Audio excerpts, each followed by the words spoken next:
Bismillahirrahmanirrahim. Alhamdulillah rabbil alamin. Wal 'aqibatu lil muttaqin. Wa la 'udwana illa 'alal zalimin.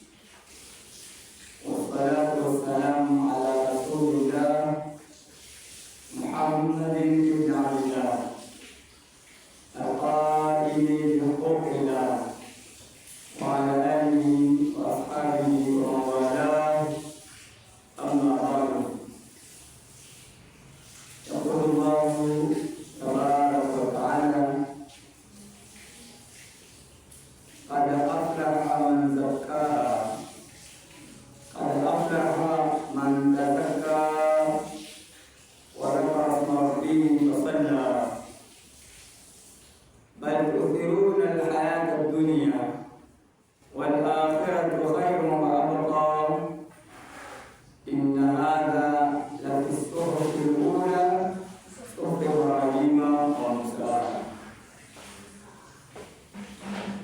Wa yaqulu Allah tabaraka wa ta'ala, wa in tasbiru wa tattaqu la yadurrukum kayduhum shay'an. Inna Allah bima ya'maluna muhit. Baada ya kumshukuru Mwenyezi Mungu Subhanahu wa Ta'ala na kumtakia rehema Mtume Muhammad sallallahu alaihi wasallam, nasema alhamdulillah, tuko katika Ijumaa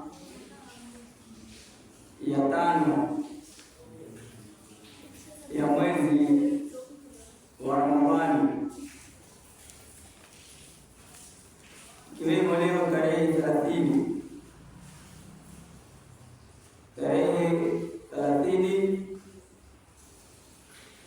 ya Hijiria ya Ramadhani, tarehe 21 ya mwezi wa 3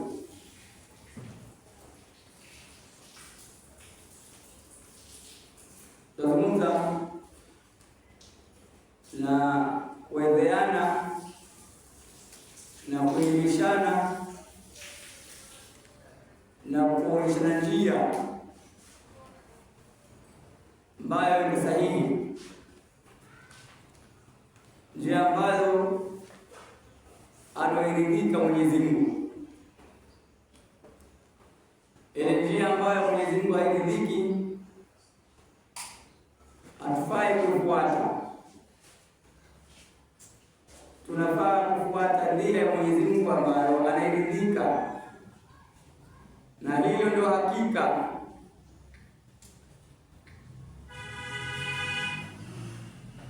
Tazungumzia ar-ridha.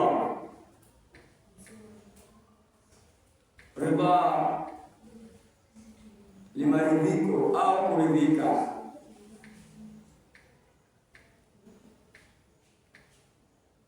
Ndio waridwanullahi min Allahi akbar. Waridwanu na radhi min Allahi itokao kwa Mwenyezi Mungu, yani radhi ya Mwenyezi Mungu, akbaru ni kubwa zaidi.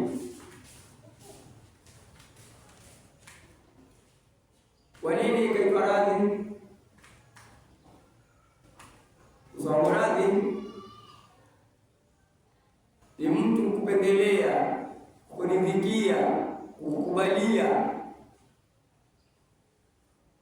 yale matakwa yako alokupa katika sheria zake alizoziweka.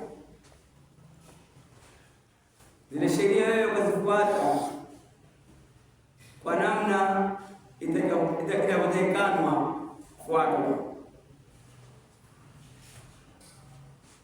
Ndio ukishazifuata namna inavyotakikana kufuatwa, nasikia fulani limemridhikia kwa sababu ni mtuifu, ametii amri, amefuata amemwambia afuate, afanye, amefanya. Kwa mwanadamu kukosea ni jambo la kawaida. Kusudi ndio haikubaliwi. Kwa mwanadamu kukosea ni jambo la kawaida, kusudi ndio haikubaliwi kabisa. Kusudi, sababu kusudi ni jambo umekusudia hasa, nataka kufanya jambo fulani, hiyo kusudi umetiania hasa. Kukusudia, alqasdu bilqalbi, kukusudia kwa moyo. Na kusudia kwa moyo nifanye kitu kadhaa, hapo umekusudia. Dhambi zake si dhambi kama mtu ambaye amefanya bahati mbaya. Dhambi za kusudi ni kusudi, dhambi za bahati mbaya ni bahati mbaya.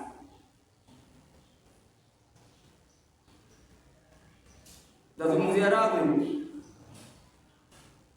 Ndani ya Qur'an Mwenyezi Mungu asema waridwan, na radhi minallahi, itakuwa kwa Mwenyezi Mungu, akbaru, ni kubwa zaidi kuliko radhi zote.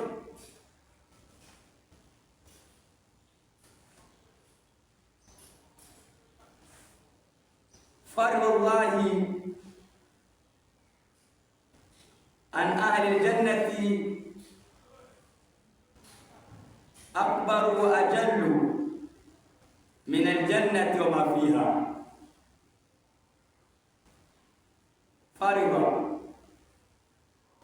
Fardhullahi ama fardhallahu, yote kubali. Fardhullahi, radhi ya Mwenyezi Mungu, an ahli aljannati, kwa watu wa peponi, akbaru, ni kubwa zaidi, wa ajallu, na nitukufu zaidi, min aljannati, kuliko pepo yenyewe, kuliko pepo yenyewe, wa mafiha, na vilivyomo ndani ya pepo. Ile wewe kupata radhi ya Mwenyezi Mungu, basi umepata jambo kubwa zaidi kuliko kuingia peponi kwa kustarehe na kupata vilivyo ndani ya pepo. Ile radhi ya Mwenyezi Mungu kubwa zaidi na ni bora zaidi, kwa sababu wewe uliumbwa na Mungu. Hicho ambacho Mwenyezi Mungu amekupa ambaye ni pepo, aliumba Mungu, na radhi ni yake Mwenyezi Mungu. Radhi ndio maumbile yake Mwenyezi Mungu, ndo radhi. Pepo aliumba Mwenyezi Mungu, wewe na mimi tumeumbwa na Mwenyezi Mungu. Radhi ni maumbile yake Mwenyezi Mungu, hiyo tofauti. Sasa ukipata radhi ya Mwenyezi Mungu umefaulu kuliko kuingia peponi.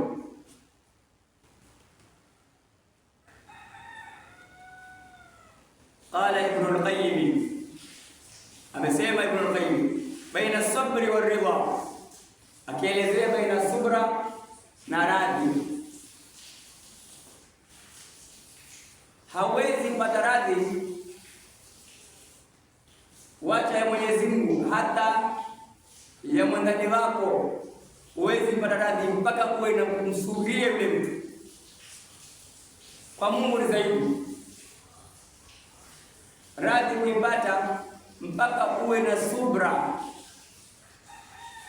Tena subra yenyewe ni subra ambayo wayasubiria yale ambayo unajua haya hakika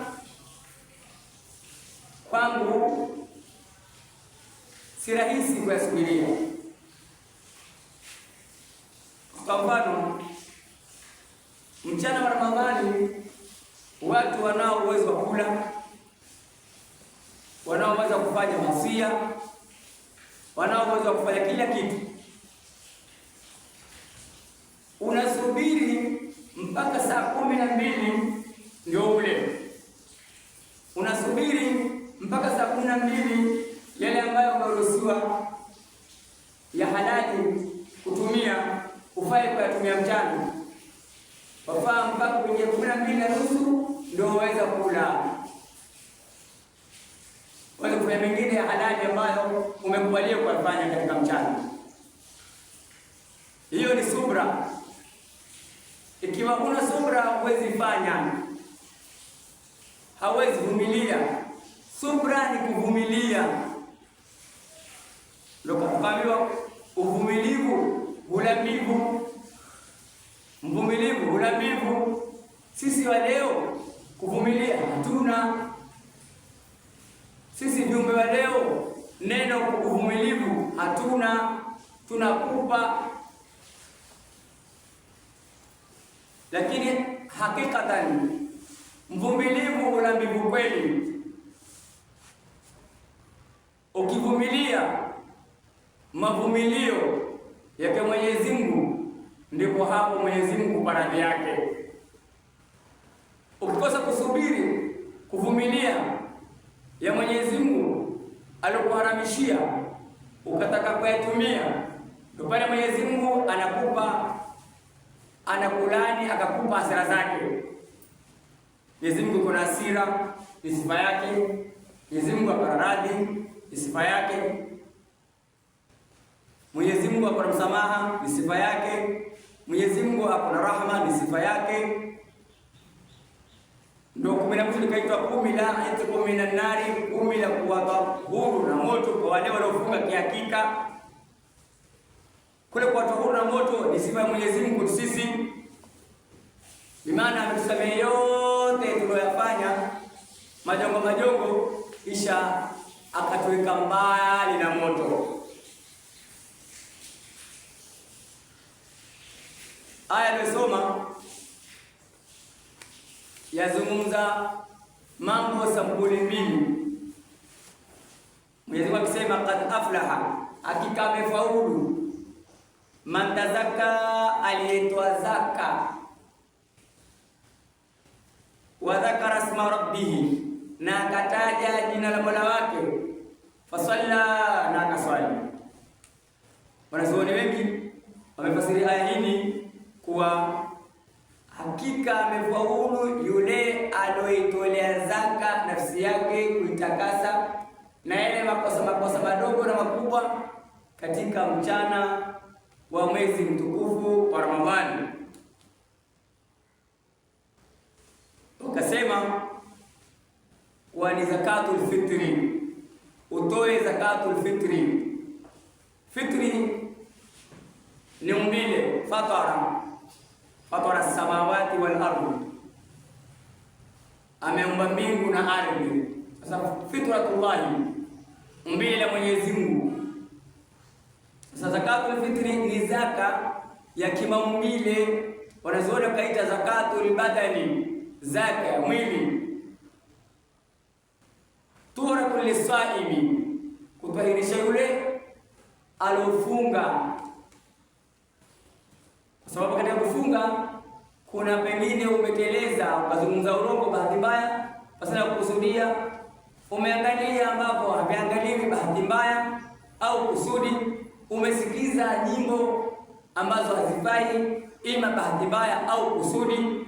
Basi ni mengi ambayo utakuwa umeyafanya katika mchana wa Ramadhani na usiku wa Ramadhani.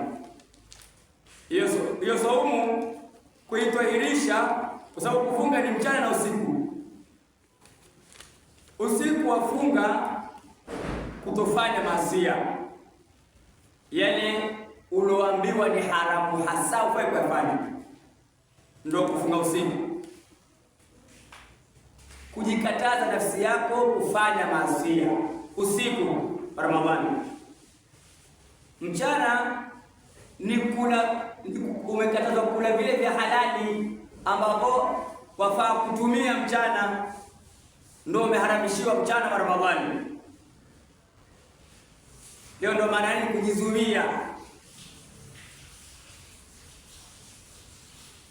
Al-imsaku anil muftirati, wanazoona vipi kusema namna hii? Al-imsaku, kujizuia, anil muftirati, na zenye kuharibu, yani na zenye kufungua, zenye kuharibu saumu, ujizuie. ukitia maji mdomoni, ukainua uso ukaangalia mbinguni, ukakoromeza yale maji yakapita, saumu huna. Umekula daku, piga mswaki, saa 12 kaingia, ukavuruga meno na ulimi, chakula kukipitisha tumboni, saumu huna. Mara umetawadha, ukapaka maji kwenye nywele, maji yakatiririka kwenye mdomo, tone la maji ukaliramba ukalimeza, saumu huna. Basi ni mengi.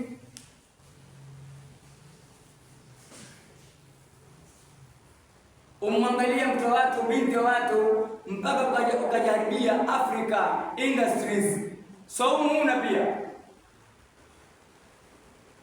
Yani ni mengi ya kuharibu saumu. Kuna ambayo unayajua na ambayo huyajui.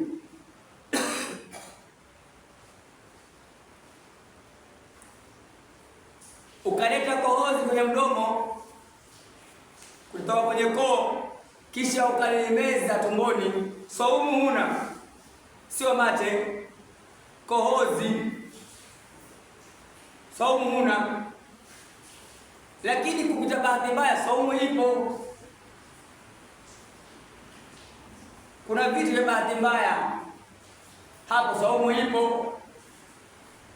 Sasa tutazungumzia radhi. Hakika amepata radhi, hakika amefaulu. Man tazakka, yule ambaye amefunga saumu akaifikisha 30 au 29, mwezi ukaandama, kabla ya Idi akatoa zaka ya fitri kuitolea nafsi yake. Usipotolea, saumu hutundikwa baina samai wal ardhi, haiendi kokote. Uwezo nao ukatae kutoa tu, uwezo nao ukatae kutoa tu, na kima ni kidogo, kima cha kilo 2.5. Wewe ukatae kutoa tu peke yake, hauna sababu yote. Saumu haiendi mahala popote, kwa sababu haya yote niliyozungumza ni kidogo, lakini ni mengi na ni makubwa. Na mwanadamu haya kupitikia, kuna kwa usingizini, mara ukitafuna chakula umekula mpaka kalala, usingizini uendaku, tonge la sima au la pilau au mkate wa mahamri au chapati, umetafuna raha ya kutafuna mpaka kalala. Ukishtukia na alfajiri watu wanaswali, mara papa ukameza, saumu huna. Simesahau. Hapana, watu wanaswali alfajiri, wewe umeza mabaki ya chakula kwenye mdomo, saumu huna. Sasa hizi ndio tukawekewa zakatul fitri kwa sababu ya kutakasa saumu zetu ziende vizuri, Mwenyezi Mungu azipokee, Mwenyezi Mungu azikubali. Ndio ikawekwa zakatul fitri kiwango kidogo, kilo 2.5 kwa mtu yoyote, masikini, tajiri, asokuwa nacho. Yani ni ile siku ya Idi unacho chakula, tena unacho cha kukuzidi. Ikizidi kilo 2 tu lazima utoe, imezidi kilo 1 lazima utoe. Yani kwa usuku ni kile kitu ambacho siku ya Idi unao chakula na imezidi, ndio watoa kiwango, waanza kumtolea kitinda mimba yule mwana wa mwisho kabisa, amtolea waja wa pili wake aliofuatia, mpaka wajae baba yule alomzaa. Leo tuangalia mwezi, lazima umtolee. Haya, wewe huna, mtu akakupa, unao chakula ya kule nyumbani, lakini huna cha kuzidi, wewe ukapewa fitri, zakatul fitri ukapewa ile, waruhusiwa kutoa. Yaweza zakatul fitri ikarotate kwa watu 100, mimi ukanipa, mimi nikaitoa kwa mtu mwingine, na yule akaitoa mpaka watu 200, yaenda tu. yakubaliwa pia.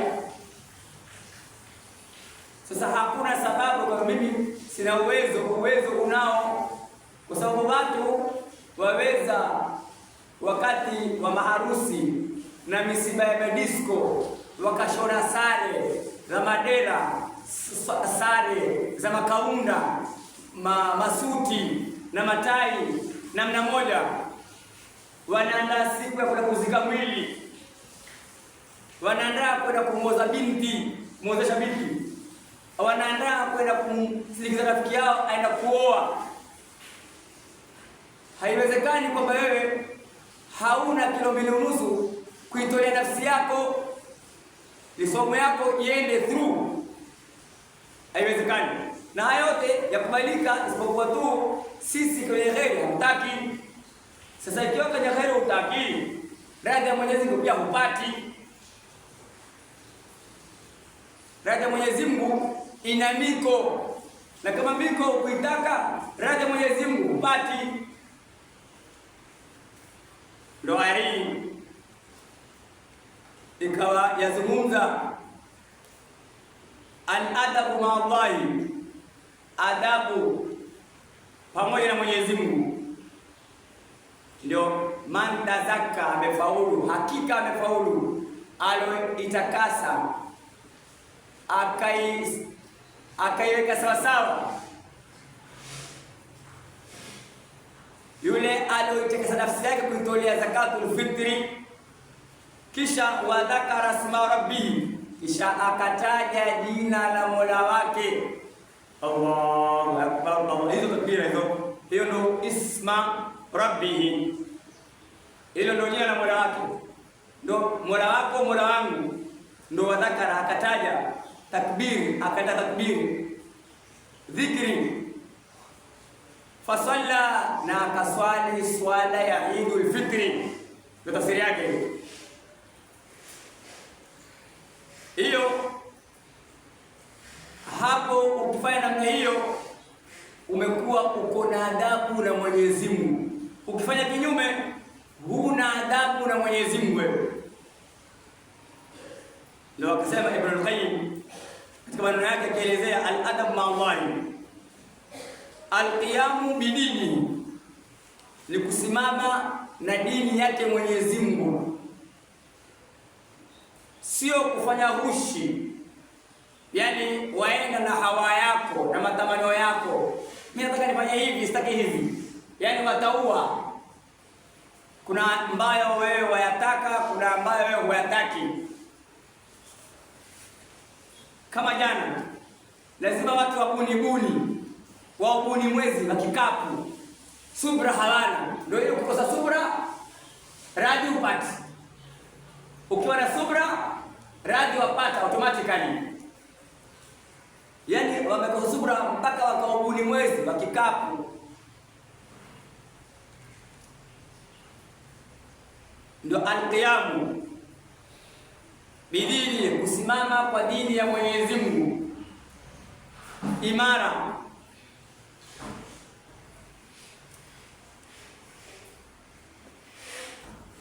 Wata'addubu biadabihi, na kuwa na adabu kwa adabu yake, kwa adabu zake Mwenyezi Mungu, yani kuchunga adabu za Mwenyezi Mungu, dhahira wa batina, wazi na ndani. Imana ukiwa mbele za watu wata'adduban lillah, ukiwa sirria, ukiwa kwa siri pia wewe na ta'adduban lillah, yani ufanye adabu ukiwa mbele za watu, ukiwa peke yako kando siri, ufanye adabu na Mwenyezi Mungu. Ndio kuna wengi zamani wameikataa kazi ya uchifukazi. Mmoja wapo alokataa ni Sheikh Abdallah Al-Farisi, ile aliandika msahafu wa Kiswahili. Ameandika ule msahafu wa Kiswahili kwa miaka 7. Anaandika msahafu wa Kiswahili ule kuandika kuanzia alif lam mim dhalika alkitabu la raiba fihi, yani kuanzia Baqara mpaka Suratul Nas kwa miaka 7. Amesaidia wengi. Hata yule asokwenda chuoni kusoma Qur'ani, ukimwambia kufasiria sura al-Fatiha, fasiria Halima mlikurehemu mwana wangu mbinguni, akufasiria kwa sababu amesoma Kiswahili cha msahafu wa Abdallah al-Farisi, Sheikh Abdallah al-Farisi ameweka jari ya njema, na yeye alikuwa amekufa, watu hukumbuka na maandishi aliyoandika mazuri ya kufasiri msahafu. Wewe lako ni lipi? Na watu utu ule utu ni ukumbuke na mautu. Utu wa mwanadamu ni akumbukwe na mautu. Mautu ya kumbukwa nayo mazuri, si mautu mabaya. Ule utu wako ufanye uwe utu, ile uwe ni mtu wakati ikiwa umekuwa ni mfu. Ukiwa waangalia uengeze, yani waangalia, basi ule utu wako ufanye uwe utu. Siku ukiwa mfu ukumbuke na utu, watu wakumbuke na utu. Usikose utu ukakosa kukumbuka na utu. Haya ndio maisha ya pili ya mwanadamu ambayo huishi duniani ikiwa hayupo. Ndio mmoja akaimba mashairi ya Kiswahili, hapa nimeandika kwa uzuri, akasema hao waliokuwa na sifa hivi sasa hawasifiwi. Hao waliokuwa na sifa hivi sasa hawasifiwi. Sikiza uzuri, yani hao waliokuwa na sifa za ubinadamu na cheo na pesa na kila aina sifa za kidunia za kilimwengu, hivi sasa hawasifiwi tena. Ni wale ambao Waswahili wanena mgema akisifiwa tembo kulitia mai. Mgema akisifiwa tembo kulitia mai. Ni kweli, mashallah, tembo la fulani nzuri, juisi ya fulani nzuri. Haya, jana amesifiwa juisi yake na tembo la jana. Leo akaenda juisi msikitini ama kwenda kwenye soko kuuza juisi yake, waona juisi iko maruerue, sheki ya maji. Sababu jana ilikuwa ni nzito juisi. Walipoisifu akaona apata hasara kwa kusifiwa, akaona aongeze maji. Ni asali ngapi za uzwa saizi zaitwa asali buru, sukari buru? Liangalie maziwa kileo, wewe utaona ni maziwa, ni unga.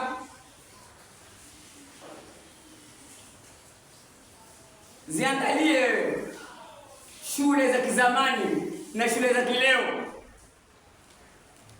Zile zilikuwa shule, za leo ni shululu. Shule ni ya zamani, sasa hii ni shululu. Shululu ni nini? Yaani upike uji uko maimai, uko shulushulu ule uji. Ndio zamani ilikuwa kiba shule ile. Sasa hii si shule tena, ni shululu. Asomaye hazipati. Akimaza form 4 hayumo marwerue. Akimaza university anakuwa zaidi ya marwerue. Yumo tu. Baba ameandika barua na mtu tapeli, muuaji, papari, ameta nyumbani nisomwe na mwanangu usomee, mwanangu sisipati. Amebake umeandikiwa kesho ende kazini. Aya, siku ya pili baba ametoka ende kazini, afika mahali ameuawa. Umwambia baba enda ukauawe. Leo ungekuwa juu, maana kwa sababu imeandikwaje? This letter is for the human being of Said Abdallah. He must come here to kill him. To kill her. To kill him, to kill her. Zote zimeandikwa hivyo. Sasa wewe aje hapa au wawe. Wewe unasema aje kazini. Kweli umepeleka kazini? Badala ya kupeleka kazini umepeleka kuzimu. Badala ya kupeleka ujia sema kule akhera ni kuzimu.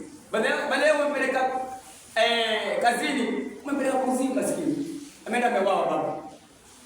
Ukisikia wangu ameuawa. Wewe si umesema aende kazini, baba umemfunga uzuri, baba kesho waende kazini. Kumbe usomi chochote, uenda shululu, hauendi shule. Ndio shule za sasa hivi. Ndio haya maneno Kiswahili ni nzuri. Hao waliokuwa na sifa hivi sasa hawasifiwi tena, yani hawasifiwi. Kiswahili tu. Hao waliokuwa na sifa hivi sasa hawasifiwi. Sikiza uzuri Kiswahili tu. Naweza sifasiri maana Kiswahili kama kidui, lakini hivyo hivyo hawasifiwi. Kisha akasema tena, wamekuwa watu dhaifu, shaurini hawatiwi. Mshakorogeka wewe. Kiswahili maana kimekupiga chenga hapa. Wamekuwa watu dhaifu, shaurini hawatiwi. Unaona, hawasifiwi, hawatiwi. Wamekuwa watu dhaifu, yani wamekuwa watu madhaifu. Shaurini hawatiwi, bimaana kwenye ushauri wa kisawasawa kikweli hawezi kuweka wakashauriwa, sababu si watu tena. Mwanao akiwa ashajibugiza amekuwa teja wa mtaani, mpaka akhera hawezi kufika, atafukuzwa. Duniani hawamtaki. Wewe waweza kumwita kwa mshauri? Wewe waweza kumwita kwa mshauri kweli? Wewe waweza kumwita kwa mshauri akakuelewa? Lau ukimwita ukimshauri,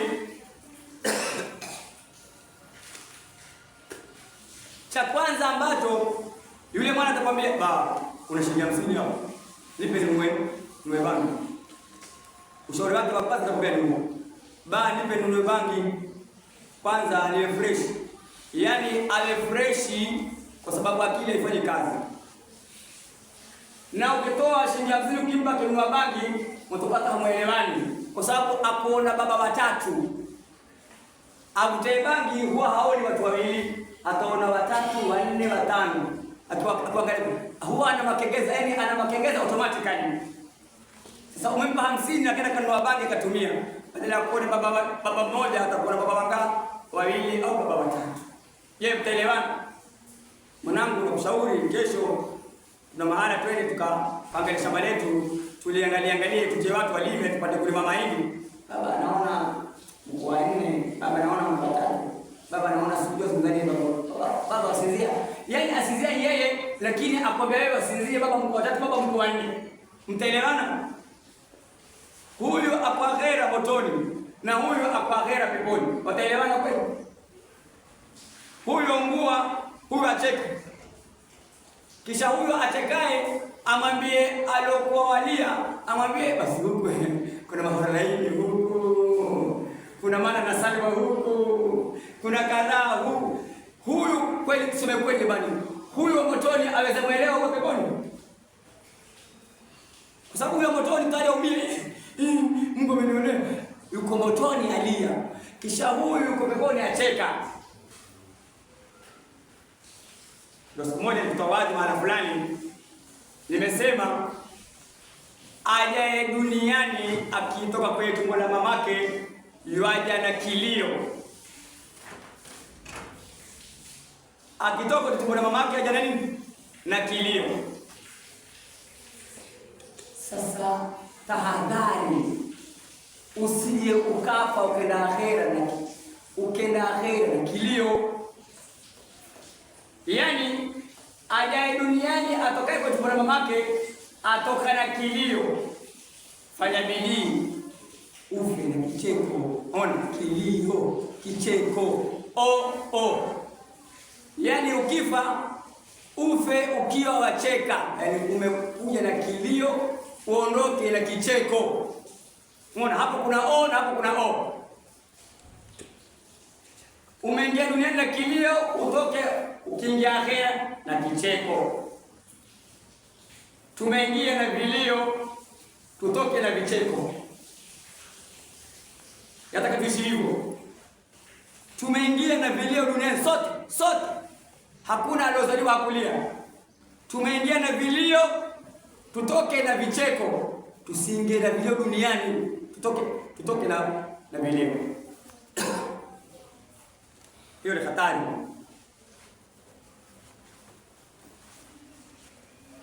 Ndio akasema hawa walio nafasi, waliona sifa hivi sasa hawasifiwi. Wamekuwa watu dhaifu shaurini, hawatiwi. Vyatumiwa vyenye ufa uzima havitumiwi. Narudia, vyatumiwa vyenye ufa.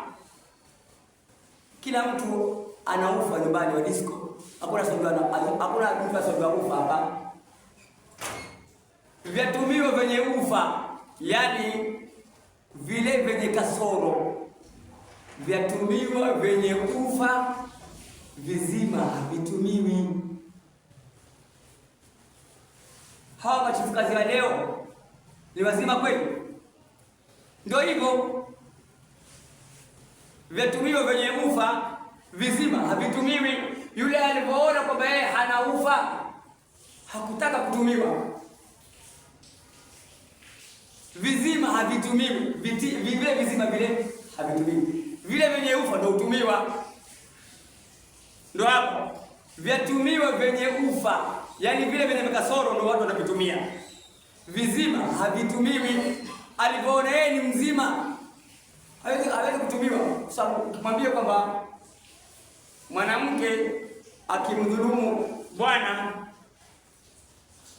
kijinsia, amwambie mimi sasa nalala wewe miaka 40 katika ndoa kwa sababu mpaka unilipe, yani kila ukitaka kulala mimi unilipe mpaka tukazikani. Wewe umesikia nini na mmewana? Alafu apandike barua ampeleke chifu kazi. Na chifu kazi au kungo bado lazima ulipe. Si mwanamke huyu anakupikia, kufulia, kuogesha, akuolea mtoto, amnyonyesha mtoto, kila kitu lipe. Nikuulize, hata maisha ya zamani na leo mkiwa mwalipana kuna mapenzi kweli?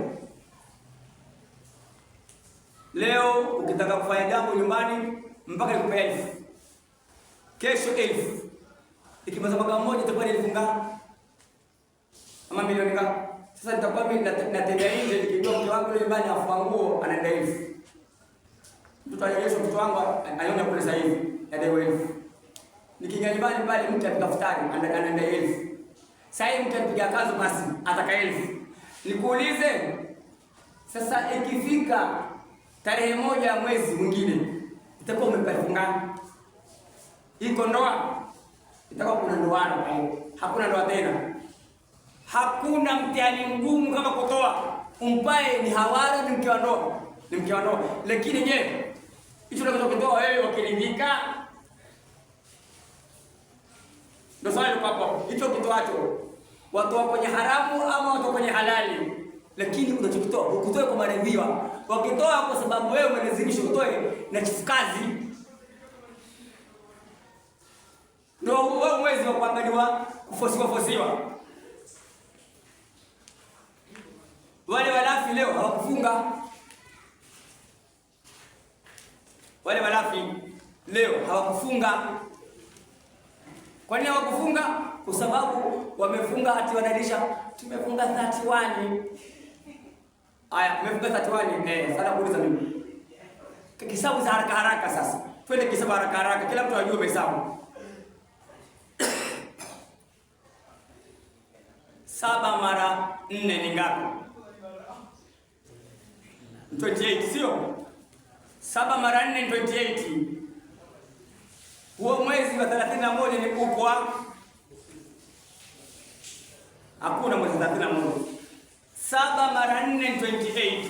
Mwezi wa 31 umeuona wapi wewe? Waliofunga jana wakawa 29, wao wako 30. Leo wakifunga watakuwa 31. Je, watafunga? Sasa ni kitabu ile tufungulie. Walifunga Jumatano wakaandika madhambi. Sasa wakataka tena wafunge tena, wakataka tena wale tena Alhamisi, wale Ijumaa, wale Alhamisi baada ya madhambi wakaona afadhali wale Ijumaa ndio kala leo. vile vile wakaandikiwa madhambi. Wamefunga Jumatano wakaandikiwa madhambi. Hakuna saumu wakati Shaaban imefika mwisho. Hakuna saumu. Sote nantadhiru ar-Ramadhana. Tangu Ramadhani sote. Hakuna sunna hapo. Hata anayedaiwa mwaka uliopita haruhusiwi kufunga ikiwa kumefika Shaaban mwisho. Sasa wamefunga siku ya Jumatano, Mwenyezi Mungu akawaandikia madhambi. Jana wakaona watafunga 31 sasa. Wakabidi wale wakatahayari. Tahayyaru kullahum. Wote watahayari. Ndio tahayari wakaona fanya nini? Ilimata kula. Ni yetu ndugu. Mimi kwa challenge. Watu wengi wako na smartphone. Mpigie mtu hapo Qatar. Mpigie mtu hapo Saudia. Muulize, wewe huko umeangalia mwezi? Nikwambia warabu tunakula warabu. Mweusi ana warabu. Mweusi mkala, mweusi nywele, mweusi mato. Hivi ana warabu huyu? Umeona Mwarabu nywele koto umeona wewe? Ulimuona Mwarabu nywele koto? Hayuko Mwarabu nywele koto. Na kama ni Mwarabu nywele koto ni photocopy. They are photocopy Mwarabu. The Arabic photocopy.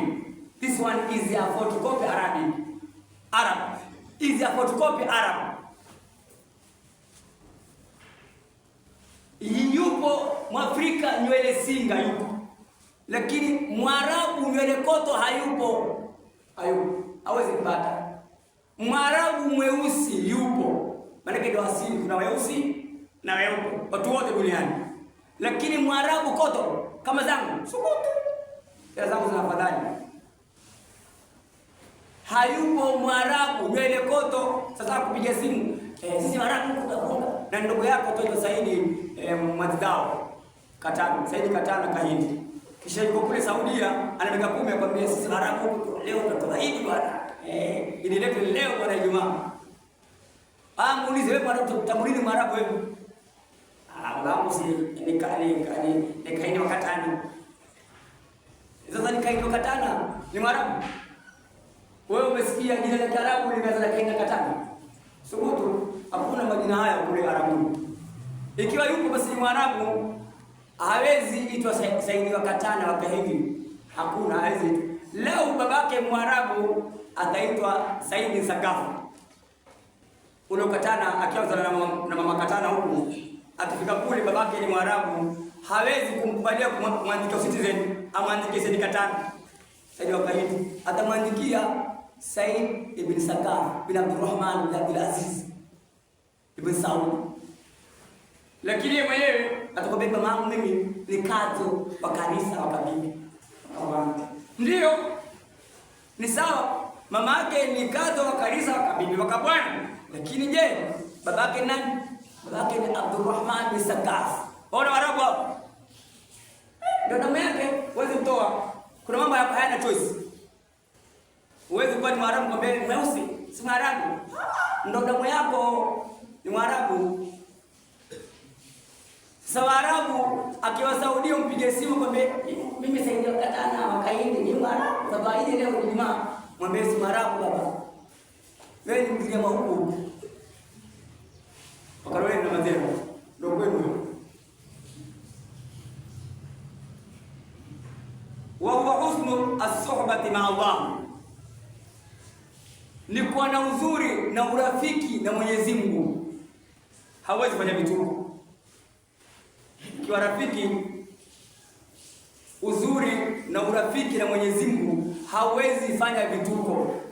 Jana nilipopata habari ya mwezi, nimekaa roho yangu ya uma. Sababu kile nipigaye kuna malengo. Mwisho wanafunzi wakapiga pili. Nikaja kasema pote la pote. Hakuna hili kesho ni mwezi wa urongo, pote la tutatoka tu maneno. Kwa sababu gani? Utanifunguza vipi kinafiki wewe? Isha ili nenda ikachomwe. Mungu anambia kwani Mungu kwa una akili uone, usiangalie wewe. Na simu ulitumia. Ulisikia mwezi mtu alisema mwezi. Hata mwenda siku tena hapo na mwezi. Angalau ngo unakupa kutambia nimeona mwezi ungemwamini. Lakini wewe usiofunga. mimi niko na misi, mimi mwenyewe na miraa, nimeona mwezi. Wewe utakubali mtu wa miraa au na mwezi atakubali akwambia wewe nimeona mwezi? Ndio wale watu. Alafu magharibi tumesema mwezi ukitangazwa saa 4 si mwezi. Mwezi ukitangazwa saa 2:30 saa 2 kamili ni mwezi. Huo mwezi angalia clip. Ni saa ngapi umetangazwa kama ni kweli? Ni 22 mwezi wa siku ni ngapi? 22 o'clock ni 22 hours saa 4. 23 saa 5. Kuna wengine hata wajui 22 nini? Ndio si shule. Ni shululu hizi. Si shule sasa hivi. Mwanafunzi sasa kuweka 24 hours hawezi kujibu. Kaambia science 16. Nini 16 hajui. Si shule sababu. Wa husnu asoba ma Allah. Bitadhimi. Kumtukuza Mwenyezi Mungu. Wal haya'i minhu, na kumwonea haya Mwenyezi Mungu. Na kuwa na haya na Mwenyezi Mungu. Mtume akasema al-haya'u min al-iman. Al-imanu min al-haya'i. Hadithi kwa hivyo. Ukigeuza kubali. Wal haya'i minhu, na kuona haya, muone haya Mwenyezi Mungu. Ikiwa waweza toa maneno kumwogopa Mwenyezi Mungu, umeona saa 12 dakika 47 wapi? Kwenye maji, kwenye mto Arabisi. Kwenye maji, kwenye mto Arabisi. Wewe unajua mto Arabisi? Pengine mzalio hujaingia. Hata maji ya mto hayajui. Mtunga urongo. Wala yastaqimu illa bi 3 usuli. Hawezi nyooka binadamu Muislamu illa bi 3 usuli, isipokuwa kwa mashina sampuli 3. La kwanza, maarifatu asma'ihi wa sifatihi, kujua majina ya Mwenyezi Mungu yote, wa sifatihi, na sifa zake. Majina ya Mwenyezi Mungu, kuna majina yote yana sifa, isipokuwa jina moja sifa alini. Allahu ndo la ilaha illa Allah. Hili limemfanya wali Sheikh Roketi la ilaha, dhikri peke yake, la ilaha illa Allah, la ilaha illa Allah. Amekuwa wali kwa dhikri hii. Amehiji hija zaidi ya 45. Akenda maulidi ya Lamu zaidi ya 55. Hatumi kipando cha punda wala cha ndege wala cha gari. Akitumia nini? La ilaha illa Allah, la ilaha illa Allah. Nimemwona na matangu mawili. Ana kibendera chake kimeandikwa la ilaha illa Allah Muhammadur Rasulullah. Ndio majina Mwenyezi Mungu yote kuna sifa, isipokuwa rafu jalala. Allahu ndio kuna katika nini? Kwenye adhan. Allahu akbar, Allahu akbar. Hatumika Ar-Rahman akbar, Al-Qudus akbar. Wala haitumiki. Imetumika Allahu akbar. Mwenyezi Mungu ni mkubwa zaidi. Ndio pale ukiwa wewe una utukufu kwa Mwenyezi Mungu, Mungu huambia huyu ni mkubwa zaidi kuliko yote. Huyu ni mtukufu zaidi kuliko wote. Ndio akafanya mtume ni mtukufu zaidi kuliko mitume yote, kuliko viumbe yote, kuliko majini na malaika. Kwa Mtume Muhammad, fukara, yatima, hana ndugu wa kiume wala kike, lakini ndio mtukufu kushinda malaika, ndio mtukufu kushinda sote, mbingu na ardhi, vilivyomo akhera na duniani. Yeye ni mtukufu kuliko wote, bali yeye ndio wa kwanza ambao ataufungua mlango wa pepo. Na kuna mitume wengi wametangulia mbele zake, lakini hawana mambo hayo, hawana ujasiri huo. Uko na mtume wetu wa mwisho huyu, ndio maarifatu asma'ihi wa sifatihi. Ukiwa watakapokuwa na istiqama, wala yastaqimu illa bi 3 usuli. Hawezi kuwa na istiqama binadamu Muislamu isipokuwa kwa mambo mashina matatu, mashina asili 3. Maarifatu asma'i wa sifati, kujua majina Mwenyezi Mungu na sifa yake majina. na sifa za yale majini. La kwanza. La pili, maarifatu dinihi wa shari'ihi, kujua dini yake. Sasa hiyo ukifanya exam hapa utoe elfu mwingine atakosa elfu hapa. Mwanadamu ziungo za kusujudia akisujudu ni ziungo zinga vitatu, umekosa. Viwili umekosa. Viungo vya kusujudu ukisujudu pale chini. Wasujudu na viungo vingapi? Ambia viwili. Alikwambia nani? Ndio hujui sema sijui. Nguzo za saumu ni ngapi? Pia usijui. Shuruti za saumu ni ngapi? Hujui pia. Kwa sababu utakuwa umefunga tu bure bure. So, ndio pale ukifunga ukifika, ambia mimi nafunga 31. Hujui. Lazima utafunga 39. Ikiwa hujui utafunga 39. Sasa saa hizi kuna wenye kujua kidogo, kesho utakuwa kuna watu hawajui chochote. Hao wenye kujua pia kama Mungu amewaondosha. Utafunga 40 wewe. Au kama kufunga 40 utafunga 21. Zimeisha fungua. Sio mbona imekaba sana fungua. Utafungua wewe. Mwanadamu katika mambo mawili ni haraka kuharibikiwa karekani. Kwa tabu yenye kumpata ikamsukasuka, aizalitaji kwa dakika mbili. Kwa kuitoa raha akaucha raha zote. Akaambia fuata haya yake haya. Atafuata ile zuri baya ndio kufuata karaha yenye kuumiza. Ikamcha mahali pazuri. Ni nani hapa hapendi dhahabu? Hakuna. Lakini je, mwanaume aweza vaa dhahabu? Haifai kuvaa dhahabu. Lakini dhahabu ni mbaya? Dhahabu si mbaya. Lakini ukivaa mwanaume utalegea mpaka mato, mpaka pua italegea, mpaka masikio yatalegea haya. Kama huamini vaa dhahabu. Sasa hiyo kana nyumbani vae. Mke wangu nipe ile dhahabu yako nivae. Ile hariri yake ya dhahabu mwambie kwa vae angalie. Badala ya kuita Said kuita Zainabu wewe.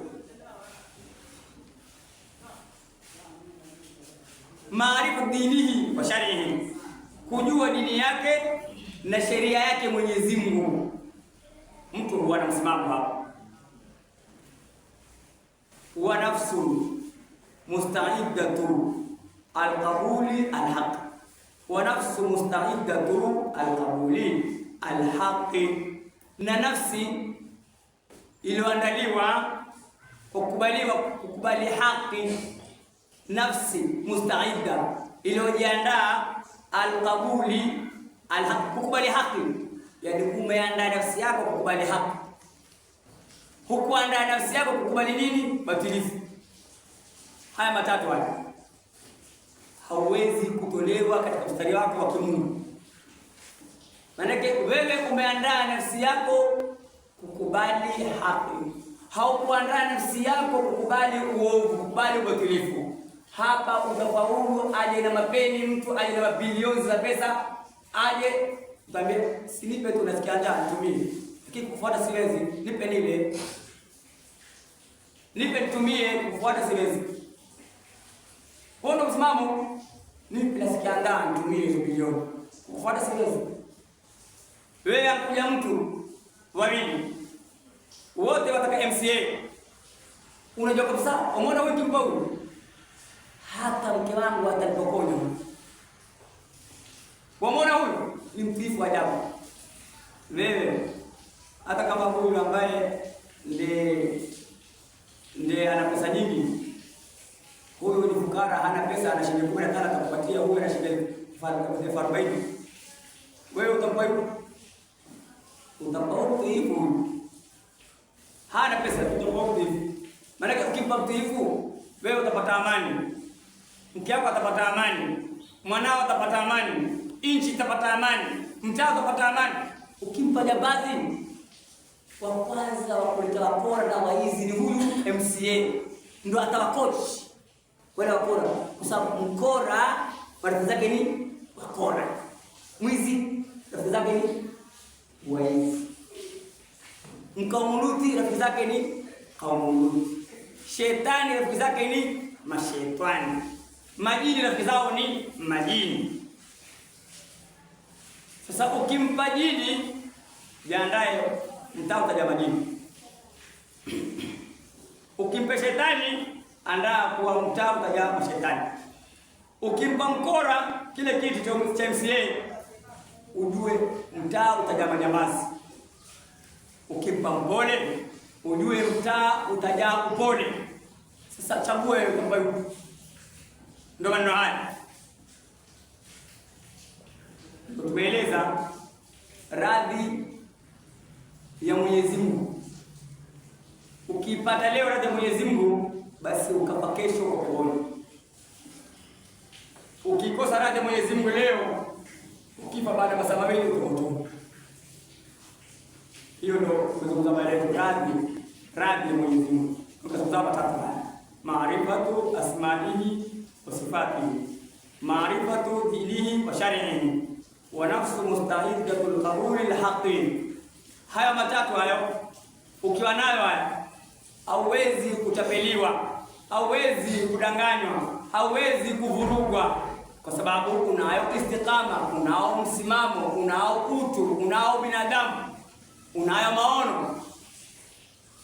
Lakini ikiwa huna hizi, ndugu yangu, utapelekwa mrama kama watu wanakwenda Rama. Narudia, utapelekwa mrama kama watu wanapokwenda Rama. Rama ni nini na mrama ni nini?